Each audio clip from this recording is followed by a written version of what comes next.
എല്ലാവർക്കും നമസ്കാരം. Good morning. പ്രശാന്താണ്.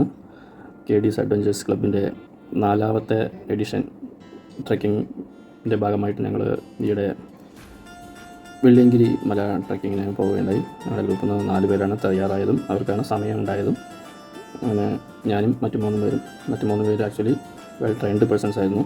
ഞാൻ ഏറെക്കുറെ 4 ട്രെക്കിങ്ങും പ്ലസ് എൻ്റെ ബോഡി വെയ്റ്റ് എനിക്ക് ആവശ്യമുള്ളതിനേക്കാൾ ഒരു 15 കിലോ കൂടുതലാണ്. അതിൻ്റേതായ പക്ഷേ കഴിഞ്ഞ 2-3 വർഷമായിട്ട് കുറേ ആക്ടിവിറ്റീസ് ചെയ്തുകൊണ്ടിരിക്കുന്നുണ്ട്. പോകുമെന്ന് ഉറപ്പ് എനിക്ക് മാനസികമായിട്ട് ഉണ്ടായിരുന്നു. കൂട്ടുകാർക്ക് ചെറിയ ഡൗട്ട് ഉണ്ടായിരുന്നു. കാരണം അവർക്കറിയാം ഞാൻ വളരെ സ്ലോ ആയിട്ട് ഇറങ്ങാറ്. അതുകൊണ്ട് ഇത് കയറി തീർക്കുമെന്ന് അവർക്കൊരു ഡൗട്ട് ഉണ്ടായിരുന്നു. എങ്കിലും ഞങ്ങൾ 4 പേര് പോകാൻ തീരുമാനിച്ച് കഴിഞ്ഞ ശനിയാഴ്ച വൈകിട്ട് ഇവിടുന്ന് പുറപ്പെട്ട് ഒരു 6 മണിക്കെല്ലാം ബേസ് ക്യാമ്പിലെത്തി. അവിടെ നിന്ന് ഞങ്ങൾ കയറാൻ തുടങ്ങി. പിന്നെ ഈ ഒരു ട്രെക്കിങ്ങിൻ്റെ ഒരു ഇമ്പോർട്ടൻ്റ് എന്താ വെച്ചാൽ നമ്മളെല്ലാവരും വിചാരിച്ച പോലെ കയറി പോകാനോ പറ്റില്ല. മീൻസ് കുറച്ചുകൂടെ സ്പിരിച്വലായി പറയണമെങ്കിൽ അവിടെയുള്ള ആൾ വിചാരിച്ചാൽ മാത്രമേ നമ്മളവിടെ എത്താൻ പറ്റുള്ളൂ എന്നാണ് എനിക്ക് കയറിയതുകൊണ്ട് ഉണ്ടായൊരു വിശ്വാസം. പിന്നെ അദ്ദേഹം തീരുമാനിക്കാം നമ്മളെങ്ങനെ ഒന്ന് കാണണമെന്ന്, നമ്മൾ എന്തൊക്കെ തയ്യാറെടുപ്പുകളൂടെ. ഫോർ എക്സാമ്പിൾ ഞാനിവിടുന്ന് പോകുമ്പോൾ വളരെ കൃത്യമായ തയ്യാറെടുപ്പുകളായിരുന്നു. Cucumber, orange, dry fruits, cranberry, പിന്നെ ഇത് ഷുഗർ കഴിക്കാറില്ല, അതുകൊണ്ട് ബിസ്ക്കറ്റ്സ് എടുത്തിട്ടില്ല. പിന്നെ ഒരു ഫുഡ് എടുത്തില്ല, ചപ്പാത്തി, കുറച്ച് വെജിറ്റബിൾ സാലഡ് മാത്രം. ഇങ്ങനെ എല്ലാം ഞങ്ങൾ പിന്നെ 2-3 ലിറ്റർ വെള്ളം എല്ലാവരും. അങ്ങനെ മൊത്തമായിട്ടൊരു എനിക്ക് കുറച്ച് കൂടുതൽ വെയിറ്റ് ആയിരുന്നു. ഫുഡൊക്കെ നിറയെ മീൻസ് ഈ ഡ്രൈ ഫ്രൂട്ട്സൊക്കെ എല്ലാം നിറയെ എടുത്തിരുന്നു ഞാൻ. മൊത്തമായിട്ടൊരു 10 കിലോ വെയിറ്റ് ഉണ്ടായിരുന്നു. വെള്ളം എല്ലാം കൂടി കൂടുമ്പോൾ 12 കിലോ മറ്റുണ്ടായിരുന്നു. ഞങ്ങൾ കയറി തുടങ്ങി. അത്യാവശ്യം ഫസ്റ്റ് മല കയറുമ്പോൾ തന്നെ നമ്മൾ ടോട്ടൽ ഓഫാവും കയറി കഴിയുമ്പോൾ. ഞാനിൻ്റെ ഈ വീഡിയോൻ്റെ കൂടെ തന്നെ അതിൻ്റെ ഒരു റൂട്ട് മാപ്പ് കൂടെ ഇടുന്നുണ്ട്, നിങ്ങൾ കാണുമ്പോൾ മനസ്സിലാവും. അപ്പോൾ അതിന് ഫസ്റ്റ് മല മൊത്തം 7 മലയാണ്. ഒരു മല കയറിയപ്പോൾ തന്നെ എൻ്റെ കൂടെയുള്ളവർ അത്യാവശ്യം ഒരു 20 മിനിറ്റ് മുമ്പേ അവിടെ എത്തുകയും എനിക്ക് വേണ്ടി വെയിറ്റ് ചെയ്യും. ഞാൻ അവരപ്പോൾ എത്തി. അപ്പോൾ അവർക്ക് എന്നെക്കുറിച്ചൊരു ധാരണയുണ്ട്, പ്രശാന്ത് ഇങ്ങനെ കയറുള്ളൂ. അതുകൊണ്ട് അവർ വെയിറ്റ് ചെയ്തു. പക്ഷേ ഞാൻ മൂലം അവരുടെ ട്രെക്കിങ് ഒരിക്കലും ബാധിക്കാൻ പാടില്ല. കാരണം അവരുടെ സ്പീഡ് അവർക്ക് മെയിൻറ്റെയിൻ ചെയ്ത് പോയാൽ മാത്രമേ അവർക്ക് കംപ്ലീറ്റ് ചെയ്യാൻ പറ്റുള്ളൂ. എൻ്റെ കൂടെ വന്നാൽ അവർ കംപ്ലീറ്റ് ആവില്ല, ഞാൻ കംപ്ലീറ്റ് ആവും. അങ്ങനെയാണ് അതിൻ്റെ ഒരു ട്രെക്കിങ്ങിനെ കുറിച്ച് അറിയാവുന്നവർക്ക് അതറിയാം. കാരണം അവർ അത്രയും സ്പീഡിൽ കയറുന്നവരാണ്. എൻ്റെ ക്യാപ്റ്റനും പിന്നെ സുനിലേട്ടനും ജ്യോതിയേട്ടനൊക്കെ വളരെ സ്പീഡിൽ കയറുന്ന ആൾക്കാരാണ്. അപ്പോൾ അതുകൊണ്ട് ഒരു മിനിറ്റ്. അങ്ങനെ ഒരു മല കയറി കഴിയുമ്പോൾ അവരെനിക്ക് വേണ്ടി വെയിറ്റ് ചെയ്തു. ഞാൻ അവരുടെ കൂടെ എത്തി. അപ്പോൾ എൻ്റെ കഷ്ടപ്പാടെന്ന് ഞാൻ കയറി വന്നു. പക്ഷേ നന്നായിട്ട് വളരെയധികം ടയർഡായിരുന്നു. അപ്പോൾ അവർ എൻ്റെ ബാഗൊന്ന് വാങ്ങിച്ച് നോക്കിയപ്പോൾ അത്രയും വെയിറ്റ്. അപ്പോൾ അത് മേലെയുള്ളവർ വിചാരിച്ചതാണ്, ഞാൻ വിചാരിക്കണമല്ല. ഇവരും വിചാരിച്ചാൽ ജസ്റ്റ് അവരൊന്ന് വാങ്ങിച്ചു. പിന്നെ ഞാൻ എടുക്കാടാ നീ കയറുമെന്ന് പറഞ്ഞു. അപ്പോൾ എനിക്ക് കയറാമെന്ന് ഉറപ്പായി. കാരണം അത്രയും ബാഗ് വെയിറ്റ് കൊണ്ട് പറ്റുന്നില്ല. എങ്കിലും ഞാൻ കയറുന്ന തീരുമാനിച്ചിട്ട് തന്നെ കയറിയത്. പക്ഷേ ഇവരുടെ ഒപ്പം എത്തില്ല, ഞാൻ കയറി ഇറങ്ങും അത് വിചാരിച്ചിട്ട് തന്നെയാണ് ഞാൻ കയറാൻ തുടങ്ങിയത്. പക്ഷേ എൻ്റെ കൂടെ വന്ന ചേട്ടന്മാർ, മീൻസ് എനിക്ക് ചേട്ടന്മാരുമാണ് അവർ, എൻ്റെ വെൽ വിഷേഴ്സാണ് അവരെല്ലാവരും. അത്രയും നല്ല എനിക്ക് തിരുപ്പൂർ വന്നിട്ട് കുറേ കിട്ടിയ സൗഹൃദങ്ങളിൽ കുറച്ച് പേരാണ്. മീൻസ് ഒരുപാട് സൗഹൃദങ്ങൾ നമുക്ക് കിട്ടിയിട്ടുണ്ട്. അതിൽ കുറച്ചുകൂടെ അടുപ്പമുള്ളവർ, മീൻസ് എന്ത് കാര്യം ഓപ്പണായിട്ട് പറയാൻ പറ്റും. അങ്ങനെയുള്ള കുറച്ച് പേരാണ് ഞങ്ങളുടെ ഒരു കൂട്ടായ്മ. അപ്പോൾ ഒരു മല കയറി കഴിഞ്ഞ ഉടനെ അതിൻ്റെ ബാഗ് വാങ്ങി അവർ വെച്ചു. നീ ഒപ്പം വാ എന്ന് പറഞ്ഞു. എന്നാലും എനിക്ക് ഒപ്പം പോകാൻ പറ്റില്ലല്ലോ, എൻ്റെ കപ്പാസിറ്റി എനിക്കറിയാമല്ലോ. ഞാൻ നടന്നു തുടങ്ങി. 2ാമത്തെ മല അത്യാവശ്യം 2 hours എടുത്തു. അതിലും അവരവിടെ വെയിറ്റ് ചെയ്തു. അപ്പോൾ വീണ്ടും ഞങ്ങൾ ഓരോ ഓറഞ്ച് വീതം കഴിച്ചു. ഓരോ ഓറഞ്ച് ജസ്റ്റ് കുറച്ച് വെള്ളം കുടിച്ചു. അതിനുശേഷം എൻ്റെ ബാഗും വാങ്ങിച്ചു. ഒരു കാലി ബോട്ടിൽ വെക്കാൻ സ്ഥലമില്ലാത്തതുകൊണ്ട് എൻ്റെ അടുത്ത് ആ കാലി ബോട്ടിൽ തിരിച്ചു തന്നു, നീ ഇത് വെച്ചോടാ എന്ന് പറഞ്ഞിട്ട്. പിന്നെ ഒരു 4 ലിറ്റർ ഒരു 250 ml ഒരു അക്വാഫിന ബോട്ടിൽ, അതിൽ ഫുൾ വാട്ടർ. 1 ലിറ്റർ ബോട്ടിൽ വെള്ളമില്ല. ഇതാണ് എൻ്റെ അടുത്തുള്ളത്. വേറെ എല്ലാം ഞാൻ അവരെ ഏൽപ്പിച്ചു. എൻ്റെ ബാഗ്, പേഴ്സ്, എൻ്റെ ഫുഡ് എല്ലാം. അപ്പോൾ മേലെ ആൾ തീരുമാനിച്ചാണ്, അപ്പോൾ കാണാൻ വരുമ്പോൾ നീ ഇങ്ങനെ വന്നാൽ മതി, അല്ലാതെ നീ വിചാരിച്ച പോലെ വരണ്ടാന്ന്. അങ്ങനെ 2ാമത്തെ മല കഴിഞ്ഞു, 3 മല കഴിഞ്ഞു. 4ാമത്തെ മല കഴിയുമ്പോൾ തന്നെ അത്യാവശ്യം അവർക്ക് മനസ്സിലായി ഇനി ഇവനെ വെയിറ്റ് ചെയ്താൽ നമുക്ക് കയറി പൂർത്തിയാക്കാൻ പറ്റില്ല. ഇവൻ എങ്ങനെയെങ്കിലുമൊക്കെ പൂർത്തിയാക്കും, കാരണം ഇവൻ ഇങ്ങനെയാണല്ലോ നടത്തം. അത് വെച്ചിട്ട് പിന്നെയും നടന്നു. ഞാനും പറഞ്ഞു നിങ്ങൾ നടക്കും, ഞാൻ വരാം. പിന്നെ ടോർച്ചാണ്, ഒന്നും കാണില്ല. ഇതിൻ്റെ കൂടെ വരുന്ന വീഡിയോസിൽ നിങ്ങൾക്ക് മനസ്സിലാവും, ഒന്നും കാണില്ല. നമ്മൾ ടോർച്ച് ഉണ്ടെങ്കിലും നമ്മുടെ ടോർച്ചിൻ്റെ വിസിബിലിറ്റി മഞ്ഞ് കാരണം നമ്മുടെ ആളിൻ്റെ തൊട്ട് മുമ്പിൽ നടക്കുന്ന ആളെ പോലും കാണുന്നില്ല. ഈ വീഡിയോ ഇടുമ്പോൾ കുറച്ച് പേർക്കൊക്കെ കുറച്ച് തമാശയായി തോന്നും. കാരണം കയറി ഇറങ്ങിയവർക്കും. ഇപ്പോൾ എൻ്റെ ക്യാപ്റ്റൻ വന്നിട്ട് എവറസ്റ്റ് ബേസ്മെൻറ്റ് വരെ പോയിട്ട് വന്ന ആളാണ്. അപ്പോൾ അദ്ദേഹത്തിന് ഈ ഒരു വീഡിയോയ്ക്ക് പ്രസക്തിയില്ല. കാരണം മൂപ്പര് അവിടെ പോയിട്ട് വന്നിട്ട് വീഡിയോ ഇട്ടിട്ടില്ല. പിന്നെ എൻ്റെ കൂടെയുള്ള സുനിലേട്ടൻ വന്നിട്ട് ഈ മല ഓൾറെഡി കയറി ഇറങ്ങിയ ആളാണ്. അപ്പോൾ അതിൻ്റേതായ ഒരു ചെറിയ ഇതൊക്കെ അവർക്ക് അനുഭവപ്പെടും ഈ വീഡിയോയിൽ. പക്ഷേ എന്നെ സംബന്ധിച്ചിടത്തോളം ഞാൻ 4 ട്രെക്കിംഗ് കഴിഞ്ഞു. 4 ട്രെക്കിംഗ് കഴിഞ്ഞിട്ടുണ്ട്. ശരി, ഞാനും വൈഫും തമ്മിൽ ഒറ്റയ്ക്ക് ഒരു ട്രെക്കിംഗ് പോയിട്ടുണ്ട്. അപ്പോൾ ഞാൻ 4 ട്രെക്കിംഗ് കഴിഞ്ഞു. 5ാമത്തെ ട്രെക്കിംഗ്. പിന്നെ ഈ ഒരു മല കയറണമെന്ന് വിചാരിച്ചിട്ട് ഒരു 6 മാസമായിട്ട് ചെറിയ എൻ്റെ എന്താ പറയുക, ഫുഡിൻ്റെ കുറച്ച് ചേഞ്ചസ് ചെയ്തു, പിന്നെ ആക്ടിവിറ്റീസിനൊക്കെ പോകാറുണ്ട്. അങ്ങനെ കുറേ വ്യത്യാസം വരുത്തിയിട്ടുണ്ട്. അപ്പോൾ ഞാൻ 4 മല കയറി കഴിഞ്ഞ് പിന്നെ അവരോട് നടക്കാനായി പറഞ്ഞു. ഞാനിങ്ങനെ ഒരു 1/4 ലിറ്റർ വെള്ളം മാത്രം കയ്യിൽ ഞാൻ നടക്കാൻ തുടങ്ങി.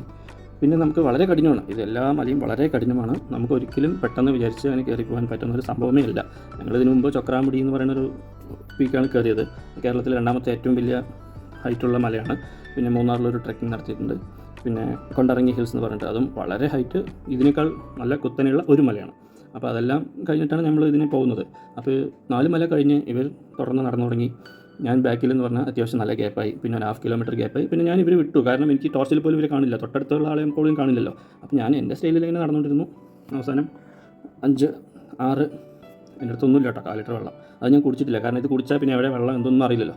പിന്നെ ഒരു ചെറിയൊരു അരുവി എത്തും 6ാമത്തെ മല കഴിയുമ്പോൾ. അത് നല്ലൊരു 6ാമത്തെ മല ശരിക്കും ഇറങ്ങുകയാണ്. ഇറങ്ങി കഴിഞ്ഞ് ചെറിയൊരു അരുവി എത്തും. അവിടെ നമ്മൾ നല്ല തണുപ്പുള്ള സമയമാണ്, വളരെ തണുപ്പ്, നമുക്ക് സഹിക്കാൻ പറ്റാവുന്നതിൽ അപ്പുറം തണുപ്പാണ്.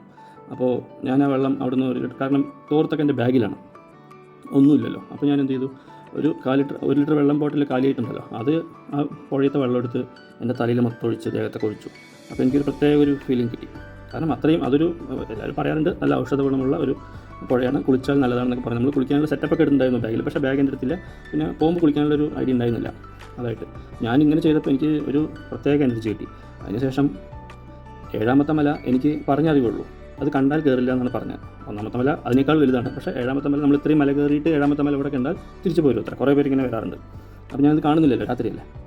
7ാമത്തെ മല സ്റ്റാർട്ടായ ഉടനെ ഒരു ചെറിയൊരു 2 പൈപ്പ് അതിൽ വെള്ളം വരുന്നുണ്ട്. മീൻസ് മലയുടെ സൈഡിൽ താഴെ ഉണ്ടോ, അല്ലാതെ പൈപ്പല്ല, വയർ പോലെയുള്ള ഒരു കറുപ്പ്. ചോദിച്ചപ്പോൾ ഇത് ഉറവിൽ നിന്ന് വരുന്ന വെള്ളമാണ്, കുടിക്കാം. മീൻസ് ഇതിനപ്പുറം നല്ല ശുദ്ധവെള്ളം ലോകത്തവിടെ ഉണ്ടാവില്ല എന്നൊക്കെ പറഞ്ഞപ്പോൾ ഞാൻ വേഗം എൻ്റെ 1/4 ലിറ്റർ വെള്ളം ഞാൻ വേഗം കുടിച്ചു. അതിലേ ഉള്ളൂ, അത് കുടിച്ചു. വീണ്ടും 1 ലിറ്ററും 1/4 ലിറ്ററും ഫില്ല് ചെയ്തു.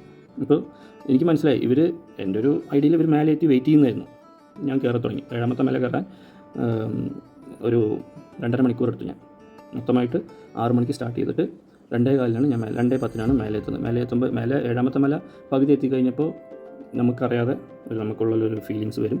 ഫീലിങ്സ് മീൻസ് നമുക്ക് ഡിവൈനിറ്റി എന്താണെന്ന് നമുക്ക് ശരിക്കും മനസ്സിലാക്കി. അമ്പലത്തിൽ പോകുമ്പോൾ നമ്മൾ നമ്മുടെ പ്രാർത്ഥനയുടെ ഭാഗമായി നമ്മൾ എവിടെ പോകുന്നോ അവിടെ പോയിട്ട് നമുക്ക് കിട്ടുന്ന ഒരു വൈബ്രേഷൻ 7ാമത്തെ മല പകുതി എത്തുമ്പോൾ നമുക്ക് കിട്ടിത്തുടങ്ങും.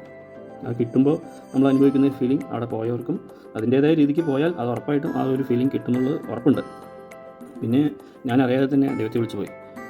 പിന്നെ മേലെ എത്തുമ്പോൾ ഉള്ളൊരു അത് ഒരിക്കലും പറഞ്ഞറിയിക്കാൻ പറ്റില്ല. അത്രയും ഒരു ഭയങ്കരമായ തണുപ്പ്, കാറ്റെന്ന് പറഞ്ഞാൽ ശരിക്കും എന്താ പറയുക, ഹിമക്കാറ്റ് എന്ന് വേണമെങ്കിൽ പറയാം.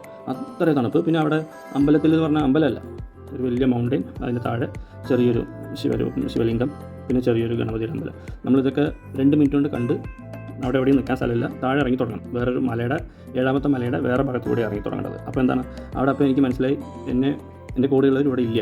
ഞാൻ ജസ്റ്റ് 10 മിനിറ്റ് ഇന്നലെ വരുന്ന നോക്കി, ഒരു 10-20 മിനിറ്റ് ജസ്റ്റ് 2 ഭാഗത്തും അങ്ങോട്ടും ഇങ്ങോട്ടും നോക്കി. പിന്നെ വന്നതിൽ കൂടെ എന്തായാലും ഇറങ്ങാൻ പറ്റില്ല, അത് ആ സ്ഥലമല്ല. അപ്പോൾ ഒരു ഓപ്പോസിറ്റ് സ്ഥലത്ത് കൂടെ ഇറങ്ങിയിട്ടുണ്ടാകും വിചാരിച്ച് ഞാൻ ഇറങ്ങാൻ തുടങ്ങുമ്പോൾ എന്താ, ആ മല മൊത്തം പൗഡർ പോലെയാണ്, കാല് വെച്ചാൽ വീഴും. ഒറ്റയ്ക്കാണ്, അതൊരു 4 പേര് അങ്ങനെ പരസ്പരം കയ്യിൽ പിടിച്ചിട്ട് മാത്രമേ ഇറങ്ങാൻ പറ്റുള്ളൂ എന്ന് ഗൂഗിളിൽ പോലും ഉണ്ട്. ഞാൻ ഒറ്റയ്ക്ക്, എനിക്ക് വളരെ പേടിയും ബുദ്ധിമുട്ടുണ്ടായി ഇറങ്ങാൻ. ഞാൻ വളരെ സ്ലോ ആണ് ഇറങ്ങാൻ. അത് എൻ്റെ കൂടെ ട്രക്കിങ്ങിന് വന്ന പിന്നെ ശബരിമലയ്ക്ക് വന്ന എല്ലാവർക്കും അറിയാം. അതുകൊണ്ട് ഞാൻ ഒരു സ്റ്റെപ്പ് വെച്ച് ആ സ്റ്റെപ്പിൽ തന്നെ എൻ്റെ അടുത്തൊരു കാര്യം വെച്ച് അങ്ങനെ ഇറങ്ങിയത്. അതുകൊണ്ട് എനിക്ക് വീഴാതെ ഇറങ്ങാൻ പറ്റി. പക്ഷേ താഴെ എത്തുമ്പോൾ അത്യാവശ്യം 3.5 മണിക്കൂർ എടുത്തു താഴെ ഇറങ്ങാൻ.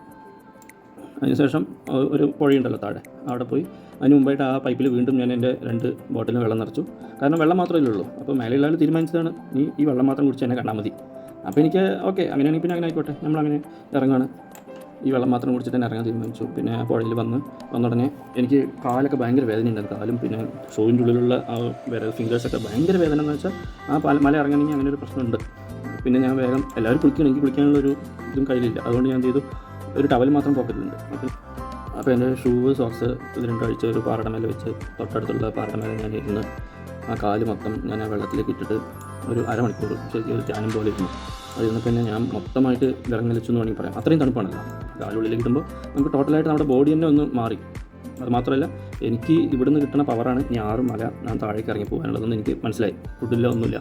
അപ്പോൾ പിന്നെ അങ്ങനെ കുറേ നേരം ഇരുന്നു. സപ്പോസ് എനിക്ക് മുന്നേ ഇറങ്ങിയത് ഇവിടെ ഉണ്ടെങ്കിൽ കാണാൻ പറ്റുമല്ലോ എന്ന് വിചാരിച്ചിട്ട് കുറച്ച് നേരം അവിടെ ഇരുന്ന് ഇവരെയൊക്കെ വിളിക്കുകയും ചെയ്തു. പക്ഷേ ഇവർ എന്നെ വേറെ സ്ഥലത്ത് നിന്ന് വിളിച്ചുകൊണ്ടിരിക്കുന്നുണ്ട് നടക്കുമ്പോഴൊക്കെ. പക്ഷേ അത് നമുക്കറിയുന്നില്ലല്ലോ. അത് കഴിഞ്ഞ് ഞാൻ വീണ്ടും തനിയെ നടക്കുകയാണ്. കുറേ നടന്ന് ഇങ്ങനെ ഒരു 5ാമത്തെ മലയുടെ അവിടെ എത്തുമ്പോൾ കുറച്ച് ഷോപ്സൊക്കെ ഉണ്ട്. അവിടേക്ക് എത്തുമ്പോൾ നമുക്ക് തോന്നുമല്ലോ എന്തെങ്കിലും ഒന്ന് കഴിക്കണം, എന്തെങ്കിലും തോന്നി എന്താ ചെയ്യുക, പൈസയൊന്നുമില്ല. അപ്പോൾ ഞാനൊരു കടയുടെ സൈഡിൽ ഇങ്ങനെ നിന്ന് കുറച്ച് നേരം നിന്നപ്പോൾ അവിടെ ഗൂഗിൾ പേ നമ്പർ കണ്ടു. അപ്പോൾ ഗൂഗിൾ പേ നമ്പർ ഉണ്ടെങ്കിൽ അവിടെ എന്തെങ്കിലും ഒരു എന്താ പറയുക അവിടെ ഇത് കിട്ടുന്നുണ്ടാവണം, മീൻസ് മൊബൈൽ ഫോണും അതിനുള്ള ടവർ കിട്ടുന്നുണ്ടാവണമെന്ന് വിചാരിച്ചിട്ട് എന്നാൽ എനിക്ക് നമ്പർ വേണം, എനിക്കൊരാളെ വിളിക്കണമെന്ന് പറഞ്ഞ ഉടനെ ഞാൻ എൻ്റെ നമ്പറിലേക്ക് വിളിച്ചു. ഒരു തവണ എടുത്തില്ല, രണ്ടാമതും എടുത്തു ഉടനെ. അപ്പോൾ അവർ നീ എവിടെയാണ് പറഞ്ഞിട്ട് അവർ എന്നോട് ചോദിച്ചു. ഞാനിങ്ങനെ ഇവിടെയാണെന്ന് പറഞ്ഞു. അപ്പോൾ എനിക്ക് സംസാരിക്കാൻ സമയമില്ല, ഈ നമ്പറിലേക്ക് ഒരു 100 രൂപ അയക്കാമെന്ന് പറഞ്ഞു. ഓക്കെ എന്ന് പറഞ്ഞു. കാരണം കട്ടായാൽ പിന്നെ വിളിച്ചാൽ ചിലപ്പോൾ കിട്ടിയില്ലെന്ന് വരും, അവരിതുപോലത്തെ മലമ്പ്രദേശം തന്നെയാണല്ലോ. അപ്പോൾ ആ 100 രൂപ വന്നു. ഞാൻ വേഗം ഒരു ഗ്ലൂക്കോസ് പൗഡർ, പിന്നെന്താ വാങ്ങിച്ചത്, ഒരു 5-6 നാരങ്ങ മിഠായി അത് വാങ്ങിച്ചു. പിന്നെ ഒരു ചുക്ക് കാഫി. അപ്പോൾ തന്നെ എനിക്ക് വളരെ ടയർഡായിരുന്നു. കാരണം ആ പുഴയിലിരുന്നിട്ട് പിന്നെ കയറി വന്നത് അത്യാവശ്യം 2 മണിക്കൂർ കഴിഞ്ഞു. മേലെ കയറി വന്ന് ഒരു 2 മല കഴിഞ്ഞിട്ടാണ് ഈ സ്ഥലം. അപ്പോൾ ഒരു കോഫി വാങ്ങി കുടിച്ചു. പിന്നെ ഒരു പാക്കറ്റ് മിൽക്ക് ബിക്കീസ്. ഷുഗർ കഴിക്കുന്നില്ല, പക്ഷേ ഇപ്പോൾ എന്തെങ്കിലും ഫുഡ് ഇല്ലാണ്ട് പറ്റില്ലല്ലോ. കാരണം ഫുഡ് ഒന്നും കഴിച്ചിട്ടില്ല, എല്ലാം എൻ്റെ ചേട്ടന്മാരുടെ അടുത്ത് പെട്ടു. അപ്പോൾ അങ്ങനെ ഒരു പാക്കറ്റ് ബിസ്ക്കറ്റ്.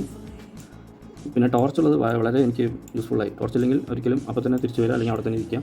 തിരിച്ച് വരുമ്പോൾ ആൾക്കാരെ കണ്ടാൽ ആൾക്കാരെ കൂടെ ഇറങ്ങിപ്പോകാം. അത് തന്നെയാണ് ടോർച്ചുള്ളതുകൊണ്ട് ആ പ്രോബ്ലം ഇല്ല. അങ്ങനെ അത്യാവശ്യം ഈ ഐറ്റംസ് മാത്രം വാങ്ങിച്ച് ആ 100 രൂപയ്ക്കുള്ള ഇത് കയ്യിൽ വെച്ച് ഓക്കെ ഇതുകൊണ്ട് ഞാൻ ഇറങ്ങിപ്പോകാമെന്ന് എനിക്ക് ഉറപ്പായി. കാരണം ഇത്രയും വലിയ നമ്മൾ കയറി പോയല്ലോ, അപ്പോൾ പിന്നെ ഇറങ്ങാൻ ഇത്രയും മതിയല്ലോ അങ്ങനെ വിചാരിച്ചു. ഞാൻ ഇറങ്ങി, പക്ഷേ വളരെ സ്ലോ ആയിട്ട് ഇറങ്ങി. കാരണം ബോഡി വെയിറ്റ് ഇങ്ങനെയുള്ളൊരു എനിക്ക് പ്രോബ്ലം എനിക്ക് അറിയാവുന്നതുകൊണ്ടും നമ്മൾ മുട്ടിന് വെയിറ്റ് കൊടുത്ത് ഇറങ്ങിയാൽ മുട്ടിന് പണി കിട്ടും.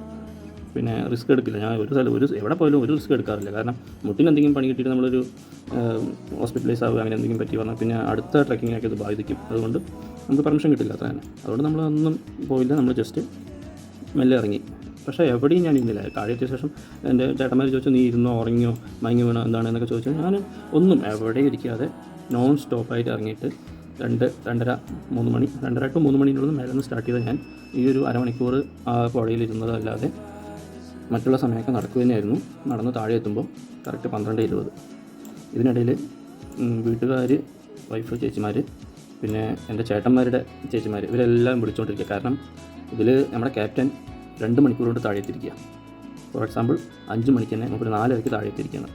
4:30 താഴെ എത്തി. മൂപ്പരുടെ കണക്കിൽ ഞാൻ കുറച്ച് ലേറ്റാവും, മറ്റുള്ള 2 ചേട്ടന്മാർ ഒരു 2 മണിക്കൂർ കണ്ടെത്തും, ഞാനൊരു 4 മണിക്കൂർ കണ്ടെത്തും. ആ ഒരു കണക്കിൽ മൂപ്പരൊന്ന് ഉറങ്ങി എണീറ്റു. അടുത്ത 2 ചേട്ടന്മാരെത്തി. അപ്പോൾ അവർ പറയും പ്രശാന്ത് ഒരു 2 hours കൊണ്ട് എത്തുമായിരിക്കും. മീൻസ് അവർ 6 മണിക്ക് എത്തി, 4 മണിക്ക് എത്തി. അപ്പോൾ 6 മണിക്ക് എത്തിയ ശേഷം ഫോൺ വരുമല്ലോ, വൈഫ് വിളിച്ചു. ഇവരുടെ ചേച്ചിമാർ അപ്പോൾ ഇങ്ങനെ വിളിക്കുമ്പോൾ എന്താ പുറപ്പെട്ട് വരാം, ഇവരൊക്കെ ഓരോ കമ്മിറ്റ്മെൻ്റ് ഉണ്ട്. സൺഡേ അല്ലേ, തിരിച്ച് പോയിട്ട് ഇവർക്ക് മാരേജിന് പോകാനുണ്ട്, പിന്നെ സ്കൂളിൽ എന്തോ പ്രോഗ്രാമിന് പോകാനുണ്ട്, അങ്ങനെ ചെറിയ കമ്മിറ്റ്മെൻറ്റ്. പക്ഷേ എനിക്ക് കമ്മിറ്റ്മെൻ്റ് ഒന്നുമില്ല. ഞാൻ ചേച്ചിയുടെ വീട് അവിടെ കോയമ്പത്തൂരുണ്ട്, അവളെ വിളിച്ച് പറഞ്ഞിരുന്നു ഫുഡ് റെഡി ആക്കാനായിട്ട്. പക്ഷേ ചേച്ചിയുടെ മോൻ അറിയാം എന്നെ പറ്റിയിട്ട്. അപ്പോൾ അമ്മ അത്ര നേരത്തെ ഉണ്ടാക്കണ്ട, മാമൻ താഴെ എത്തുമ്പോൾ ഒരുപാട് ലേറ്റ് ആവും, അപ്പോൾ മെല്ലെ മതിയെന്ന്. എങ്കിലും അവൾ രാവിലെ നേരത്തെ തന്നെ ഫുഡ് റെഡിയാക്കിയിരിക്കുന്നു. അങ്ങനെ ഞാനവിടെ എത്തുമ്പോൾ 12:30 മണി. ഇതിനിടയിൽ ഇവരെല്ലാം വിളിച്ച് പ്രശ്നമായി. ആ കൂടി ചേട്ടന്മാരൊക്കെ ഭയങ്കര ടെൻഷൻ അടിച്ച്, പിന്നെ അവസാനം വൈഫ് വിളിക്കുമ്പോൾ ഒരു ഫോൺ എടുക്കാൻ പറ്റാത്തൊരു സിറ്റുവേഷൻ. കാരണം എന്താ പറയുക, ഇപ്പോൾ വരുമ്പോൾ എത്ര നേരം പറയും. ഈ പറയുന്ന ലേറ്റ് ആവും തോറും പിന്നെ വൈഫാണെങ്കിലും അറിയാത്തവരൊക്കെ യൂട്യൂബൊക്കെ നോക്കുമ്പോൾ പേടിക്കണം ഈ സംഭവം. ഈ ഇതിനെക്കുറിച്ച് അറിഞ്ഞിട്ടും ഇതൊക്കെ നോക്കുമ്പോൾ അവർ ഭയങ്കരമായിട്ട് പേടിച്ച് താഴെ എത്തിയില്ല, നിങ്ങൾ താഴെ എത്തി എന്നൊക്കെ പറഞ്ഞിട്ട് അങ്ങനെ പേടിച്ചുകൊണ്ടിരിക്കുക. പിന്നെ ക്യാപ്റ്റൻ പോയിട്ട് ഇടയ്ക്ക് അവർ ആംബുലൻസൊക്കെ വരും, ഇങ്ങനെ ഒരുപാട് ക്ഷണിക്കുന്നവരെ എടുത്തിട്ട് പോകാനൊക്കെ ആയിട്ട്. അങ്ങനെയൊക്കെ വരുമ്പോൾ ഏട്ടന്മാർ പോയി നോക്കിയിരിക്കണത്രേ. എനിക്കത് കേട്ടപ്പോൾ ഭയങ്കര വിഷമമായി. പക്ഷേ എനിക്ക് ഒന്ന് ഫോൺ ചെയ്യാനോ ഇവർക്ക് സംസാരിക്കാനോ പറ്റിയില്ല, ഒരു ഫോണോടെ ശരി. കാരണം പിന്നെ ഫോൺ ചോദിക്കുമ്പോൾ ആരും ചാർജ് ഇല്ലല്ലോ. ഇവരൊക്കെ കയറി പോകുമ്പോൾ ടോർച്ച് മൊബൈലിട്ടിട്ട് പോയിട്ട് പിന്നെ താഴെ വരുമ്പോൾ ഫോൺ ആരും ചാർജ് ഇല്ല. പിന്നെ നമുക്ക് മെൻ്റലി നടന്നുകൊണ്ടിരിക്കുക, അത് മാത്രമായിരുന്നു നമുക്ക്. കാരണം ഇരുന്നാൽ ഉറങ്ങിയാൽ ഉറപ്പായിട്ട് 3 to 4 hours ഉണരാതെ ഉറങ്ങും. അമ്മമാർ ടയർഡാണല്ലോ. അപ്പോൾ നടന്നുകൊണ്ടിരിക്കുക, അത് മാത്രമായിരുന്നു എൻ്റെ മൈൻഡിൽ അത് മാത്രമേ ഉണ്ടായിരുന്നുള്ളൂ. അപ്പോൾ നമ്മൾ നടന്നുകൊണ്ട് തന്നെ ഇരുന്നു. അവസാനം 12:30 താഴെ എത്തി. അങ്ങനെ എൻ്റെ ചേട്ടന്മാർക്ക് ഒരു ബിഗ് സല്യൂട്ട്. കാരണം 2 മല 3 മല കയറി കഴിഞ്ഞപ്പോൾ ഇവൻ കയറുന്ന അവർ ഉറപ്പിച്ചു. പിന്നെ ഞാനും എൻ്റെ മൈൻഡിൽ കയറാൻ തന്നെയാണ് ഉറപ്പിച്ചിട്ട് ഈ ഒരു 3-4 മാസമായിട്ട് ചെറിയൊരു ആക്ടിവിറ്റീസും കാര്യങ്ങളൊക്കെ ആയിട്ട് പോയത്. അപ്പോൾ അങ്ങനെ എൻ്റെ ടീമിലുള്ള എല്ലാവർക്കും, മീൻസ് എൻ്റെ ക്യാപ്റ്റനും കൂടെ വന്ന ചേട്ടന്മാർക്കൊക്കെ ഒരു ബിഗ് സല്യൂട്ടും താങ്ക് യു. പിന്നെ എൻ്റെ ഞാനിത് കയറുമെന്ന് വിചാരിച്ചിട്ട് എൻ്റെ ഭാര്യയാണ് എനിക്ക് പുതിയ ട്രക്കിംഗ് ഷൂ ഓൾറെഡി ഉണ്ടായിരുന്നു, ഒന്നുകൂടെ വാങ്ങിച്ചു തന്നു. അപ്പോൾ അതിട്ടിട്ട് കയറിയത്. എൻ്റെ വൈഫിനൊരു താങ്ക്സ്. പിന്നെ ഞങ്ങൾക്ക് നല്ലൊരു ലഞ്ച് റെഡിയാക്കി തന്നു എൻ്റെ ചേച്ചി, കോയമ്പത്തൂരുള്ള ചേച്ചി. കാലത്തന്നെ റെഡിയാക്കി വെച്ചോളൂ. പക്ഷേ ഞങ്ങളെത്തുമ്പോൾ 1 മണിയായി. അടിപൊളി ലഞ്ചായിരുന്നു, ഞങ്ങളെല്ലാവരും കഴിച്ചു. അങ്ങനെ അവൾക്കൊരു താങ്ക്സ്. പിന്നെ എൻ്റെ ചേട്ടൻ്റെ ചേച്ചിമാരൊക്കെ ഫോൺ ചെയ്ത് അന്വേഷിച്ചിട്ടുണ്ടായിരുന്നു. അവരൊക്കെ എന്താ പറയുക ലേറ്റായി എന്ന് വിചാരിച്ചിട്ട് ആ ഒരു പേടി. അപ്പോൾ അങ്ങനെ നല്ല രീതിക്ക് തന്നെ ഞങ്ങളുടെ ട്രക്കിംഗ് അവസാനിച്ചു. ഇനി അടുത്ത ട്രക്കിംഗ് വരുമ്പോൾ അടുത്ത ട്രക്കിങ്ങിൻ്റെ വിശേഷങ്ങളൊക്കെ ആയിട്ട് വീണ്ടും വരാം. പ്രശാന്ത്.